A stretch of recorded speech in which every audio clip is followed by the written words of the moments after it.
$1,000 سے زائد رقم دے کر جو اسرائیلی ہیں وہ اب اسرائیل کو نیتن یاہو نے امریکنز کو اسرائیل چھوڑنے سے روک دیا ہے، انہیں ہوسٹیج کا آخری مزاحمت ہے۔ اس کے بعد شاید صہیونیت کے سامنے کوئی مزاحم نہ ہو، لیکن مغربی میڈیا یہ نہیں بتا رہا کہ اسرائیل مشرق وسطیٰ اور پوری دنیا کے لیے خطرہ بنتا ہے۔ ناظرین، اب امریکہ بھی براہ راست اسرائیل ایران جنگ میں کود گیا ہے۔ پہلے وہ پشت پناہی کر رہا تھا اسرائیل کی، لیکن اب وہ براہ راست کود گیا ہے، اور اس کی بالکل واضح ثبوت یہ ہے کہ ڈونلڈ ٹرمپ نے نہ صرف رہبر اعلیٰ آیت اللہ العظمہ سید علی خامنائی کو براہ راست دھمکی دی ہے، بلکہ اس کے ساتھ ساتھ امریکن جیٹس طیارے جو ہیں وہ شمالی انگلینڈ کی رائل ایئر بیس سے اڑان بھر چکے ہیں، اور ان کے ساتھ ایک ری فیلنگ طیارہ بھی موجود ہے، اور جس کا واضح مقصد لگ رہا ہے کہ وہ مشرق وسطیٰ کی طرف بڑھتے ہوئے ایران کی طرف آئیں گے، اور ان کے عزائم جو ہیں اب سب کے سامنے ہیں۔ گزشتہ روز ڈونلڈ ٹرمپ کی طرف سے یہ کہا گیا تھا تہران کو کہ پورا تہران جو ہے وہ خالی ہو جائے، کیونکہ کسی بھی وقت وہاں پر کچھ بھی ہو سکتا ہے۔ 1 کروڑ لوگوں کو براہ راست ٹرمپ نے دھمکی دی تھی، اب براہ راست رہبر اعلیٰ کو دھمکی دی ہے اور کہا ہے کہ ہمیں معلوم ہے کہ آپ کہاں پر ہیں، لیکن فی الوقت آپ ہمارے نشانے پر نہیں ہیں۔ اسی طرف نیتن یاہو نے دوبارہ یہ کہا ہے کہ رہبر اعلیٰ کو نشانہ بنانے سے یہ تنازع طول نہیں پکڑے گا بلکہ ختم ہو جائے گا۔ نے واضح کر دیا ہے کہ وہ کسی قسم کا کوئی سمجھوتا نہیں کرے گا۔ اس حوالے سے رہبر معظم آیت اللہ سید علی خامنائی کا سٹیٹمنٹ جو ہے وہ سامنے آ چکا ہے۔ انہوں نے مختلف لوگوں سے نہ صرف ملاقاتیں کی ہیں، انہوں نے اعلیٰ جنرلز کے ساتھ ملاقات کی ہے، انہوں نے ارکان پارلیمنٹ کے ساتھ ملاقات کی ہے، انہوں نے ایک بڑی کانفرنس سے خطاب بھی کیا ہے اس تمام صورتحال میں، اور انہوں نے کہا ہے کہ ہم کوئی سمجھوتا نہیں کریں گے، اپنی خود مختاری اور سلامتی کا ہر لحاظ سے دفاع کیا جائے گا۔ یہ سٹیٹمنٹ جو ہے آغا رہبر کی طرف سے سامنے آ چکا ہے۔ ابھی صورتحال یہ ہے کہ امریکہ جو ہے وہ براہ راست اس میں شامل ہونے کی طرف سے اب مسلسل میزائل جو ہیں وہ داغے جا رہے ہیں تیل ابیب پر، حیفا، وہاں پر صورتحال یہ ہے کہ ایک اور قبرص کی طرف روانہ ہو رہے ہیں، یہ اطلاعات ہیں۔ ایک اطلاع یہ بھی ہے کہ کیونکہ وہ چاہتا ہے کہ امریکہ براہ راست اس جنگ میں شامل ہو، امریکہ کی شمولیت کی ایک وجہ یہ بھی ہے کہ مسلسل نیتن یاہو انہیں اس معاملے پر جو ہے وہ شامل کرنا چاہتے ہیں۔ پشت پناہی امریکہ شروع سے کر رہا تھا، لیکن اب براہ راست امریکہ جو ہے اس میں داخل ہونے جا رہا ہے۔ اب یہاں پر آتے ہیں ذرا مغربی میڈیا پر، کہ مغربی میڈیا جو ہے اسے بہت یہ کہا جاتا تھا کہ بہت آزاد میڈیا ہے اور بہت آزادانہ رپورٹنگ کی جاتی ہے، کسی قسم کا دباؤ جو ہے وہ مغربی میڈیا قبول نہیں کرتا، لیکن اس مغربی میڈیا کی چند مثالیں آپ کے سامنے میں رکھتا ہوں تاکہ چیزیں واضح ہو جائیں، حقائق واضح ہو جائیں، بالکل ویسے واضح ہو جائیں جیسے کچھ لوگ پاکستان میں بھی یہ کہتے تھے، دیگر خطوں میں بھی یہ کہتے تھے کہ شاید ایران اور امریکہ کی درپردہ دوستی ہے، صرف دنیا کو دکھانے کے لیے یہ دشمنی ہے۔ تو اب انہیں واضح ہو رہا ہے کہ کس طرح سے ایران اور امریکہ آمنے سامنے آئے، خصوصاً فلسطین کے معاملے پر جس طرح سے ایران نے ڈٹ کر مقابلہ کیا ہے، اس طرح کسی اور میں کوئی جرأت کہیں نظر نہیں آئی۔ یہ مسئلہ خالصتاً انسانیت کی بنیادوں پر، مسئلے کا ایران کی سرحدوں کے ساتھ کوئی تعلق نہیں ہے، البتہ ایک نظریہ ہے، اور نظریہ تھا بیت المقدس کی آزادی۔ اسی نظریے کی قیمت ایران نے 45 سالوں میں سخت ترین پابندیوں کے ذریعے دی ہے، مختلف جنگوں کے ذریعے دی ہے، اور اب حالیہ جنگ کے ذریعے وہ یہ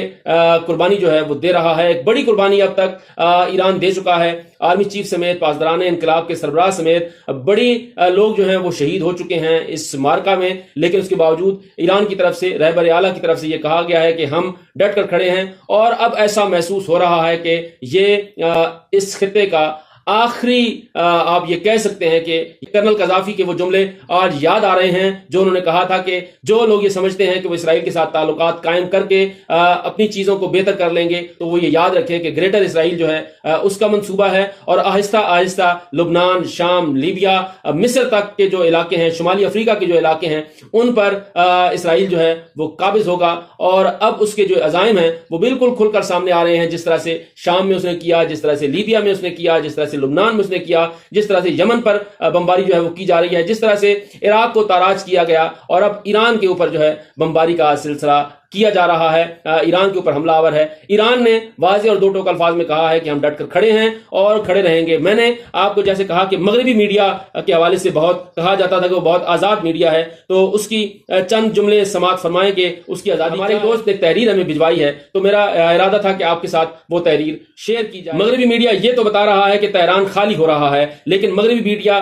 یہ نہیں بتا رہا کہ تل ابیب بھی خالی ہو چکا ہے۔ مغربی میڈیا یہ تو بتا رہا ہے کہ ایران ایٹم بم بم بنانے جا رہا ہے، لیکن یہ نہیں بتا رہا کہ اسرائیل ایٹم بم بنا چکا ہے۔ مغربی میڈیا یہ تو بتا رہا ہے کہ ایران اسرائیل کے لیے خطرہ ہے۔ مغربی میڈیا ایران کو امن کے لیے خطرہ تو قرار دے رہا ہے، لیکن مغربی میڈیا یہ نہیں بتا رہا کہ ایران نے تو کسی دوسرے ملک کی سرزمین پر قبضہ نہیں کیا، جبکہ اسرائیل اپنے تمام پڑوسیوں کی زمین پر قابض ہے۔ وہ فلسطین پر قابض ہے، حتیٰ کہ وہ اس شہر یروشلم پر بھی قابض ہے، اور اقوام متحدہ متعدد مرتبہ اس قبضے کو ناجائز قرار دے چکی ہے۔ مغربی میڈیا ایران میں حکومت مخالف چند لوگوں کے مظاہرے کو غیر معمولی کوریج دے رہا ہے، لیکن ایران میں وہ